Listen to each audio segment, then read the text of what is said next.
ఈరోజు ఇక్కడ గత పాలకుడు ఈరోజు ఎక్కడున్నారు ఆయన దేవుడు అంటే నాంపల్లి కోర్టులో ఉన్నాడు. చేసినాడు 20కి పైగా పాత కేసు, మళ్ళీ కొత్త కేసు. ఒకవైపు వివేకానందరెడ్డి కేసు, అదే నాంపల్లి కోర్టు, సిబిఐ కోర్టులో. అది నాంపల్లె. వైఎస్ వివేకానందరెడ్డి కేసులో వైఎస్ అవినాష్ రెడ్డి అక్కడే, వైఎస్ భాస్కర్ రెడ్డి అక్కడే, వైఎస్ వివేకానందరెడ్డి అక్కడే. అంతా నాంపల్లె కోర్టే.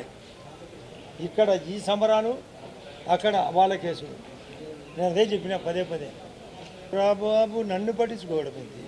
మేము యూనిట్లో ఉన్నాము. వాళ్ళు ఏదో డొక్కు క్వశ్చన్లు ఇచ్చే మా జమ్మలమడుగులో జరిగిన అన్ని పనులు వాళ్ళ కుప్పం కంటే ఎక్కువ జరుగుతుంటే నన్ను పట్టించుకోకపోవడం ఏంది? నన్ను ఏంది పట్టించుకోవడం అంటే గ్రీసా పట్టించుకోవడం అనేది బంకరా? బీజేపీ ఏపీ కింద చేస్తూ ఉంటుంది. మరి ఎందుకు వైజాగ్ స్టీల్ను ప్రైవేటీకరణ చేయడంలో మాత్రం ఎందుకు మీ పార్టీకి సంబంధించి అంటే కూటమి నాయకులు ఎందుకు దీన్ని అడ్డుకోలేకపోతున్నారు? అసలు 12,000 కోట్లు డబ్బులు ఇచ్చినది దాన్ని కాపాడదానికోసమే. ఆరు ఉండే అవగతవకలను ఎత్తి చూపుతున్నారు. మధ్యలో తినిపే వాళ్ళను తినిపోకుండా కాపాడదానికి ఉంటే కొందరు దాన్ని ఉద్యమంగా మార్చాలన్నారు. ఎప్పటికైనా చెక్కు ఏడ ఫాల్ట్ ఉంటుందో అది చెక్కు పెట్టేదానికే మా బీజేపీ వాళ్ళు ఉండబట్టే 12,000 కోట్లు. మోడీ గారు ఉండబట్టే గూగుల్కు వైజాగ్ వచ్చింది. మోడీ గారు ఉండబట్టే 25 లక్షల ఇళ్ళు వచ్చినాయి. మోడీ గారు ఉండబట్టే ప్లస్ ఇక్కడ కరెంటు 1,60,000 మెగావాట్లు పర్మిషన్ ఇచ్చారు ఈ రాష్ట్రానికి. మోడీ గారు ఉండబట్టే 75,000 కోట్ల వర్కులు ఈ నేషనల్ హైవే జరుగుతున్నాయి.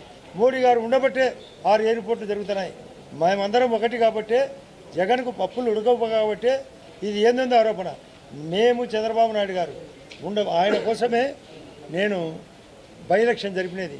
అత్యధిక మెజార్టీ చూపించినాం. నేను ప్రత్యేకంగా తీసుకున్నాను. నేను నిన్న మొన్న స్టేట్మెంట్ కూడా ఇచ్చిన. అవినాష్ నన్ను ఏదో అన్నాడు, ఏదో ఆదినారాయణ రెడ్డి, సోదినారాయణ రెడ్డి ఆయనకు స్వయం పట్టిందని. నాకు స్వయం పట్టలే, కొవ్వు ఎక్కువైంది. చెక్కు పెడతా అంట మీకు. మీరు సున్నితమైన పులివెందల వాసులను నాశనం చేసి పెట్టారు మీ పులి పాత్రలతో. మీ పులులకు కూరలు పీకుతామట వయస్సు పులులకు. ఏంది నాకేంది? చంద్రబాబు నాయుడు వెర్రీ వెర్రీ వెర్రీ ఇంపార్టెంట్ ఇచ్చేది వాస్తవం. ఏం తెలుసు వాళ్ళ సోది మాటలు, వాళ్ళే సోది. నేను సూది చెప్తాట ఆదినాడి.